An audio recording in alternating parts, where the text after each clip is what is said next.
असउद्दीन ओवैसी जी 2 minute का तैयार हो गया। At the outset, Madam, I condemn the killing of Akhlaq, Numan and Zahid. I term it as an attack on the Constitution, and this was an act perpetrated by terrorists, not by fringe elements. Madam, let me start by this caveat by saying that I am the only intolerant politician in India in this House.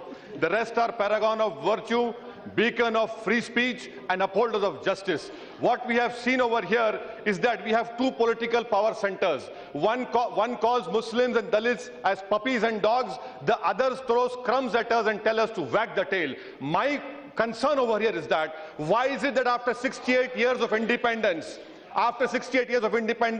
the Muslims cannot find or rent a house or a flat in any metropolitan city? Is this tolerance we're talking about? Why is it, madam, that my dropout rate and Dalit dropout rate start at the age of 11? Is this dropout? Is this tolerance? Why is it that you open more police stations in Muslim ghettos than schools? Is this tolerance? Why is it that Juhapura and Govandi in Mumbai have become dumping yard of the city medical waste, not for schools of excellence? Why is it that out of 100, only 3 are Muslim graduates? Is this intolerance? People say we don't study. NSSO data of 2011 is there, which clearly says that 11% OBC Muslims having 10th class qualification get only 11% employment, the other get 23. Why is it, madam, that after 23 years of Babri Masjid, that the accused have got Padma Bhushan, but they have not been convicted? We have seen various governments, Congress government, UPI government, United Front government, NDA government. Is this tolerance? Let me ask a political intolerant question to this August House. Why is it, madam,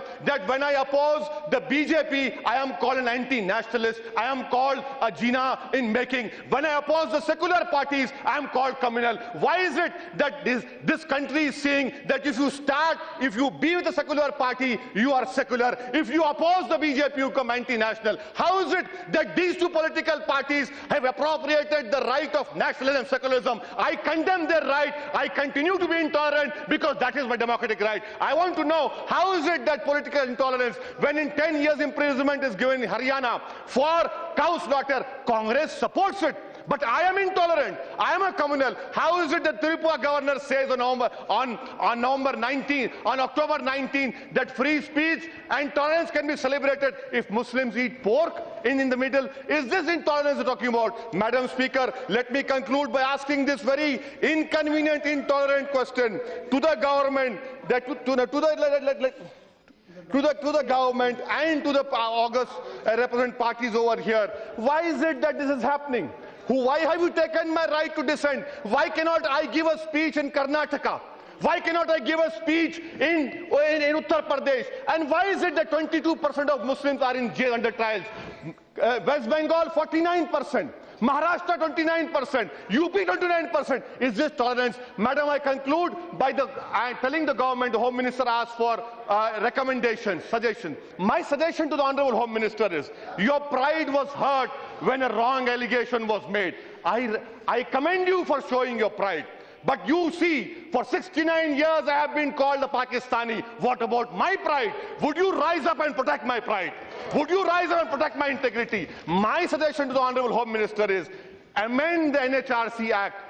Given in the NHRC the power to inquire communal rights, so the responsibility can be fixed on the SP and DM. I would request you form in your internal security division a section which monitors Hindu fanatics. If you don't do that, see what is happening in Myanmar, in Sri Lanka, in Pakistan, in Bangladesh.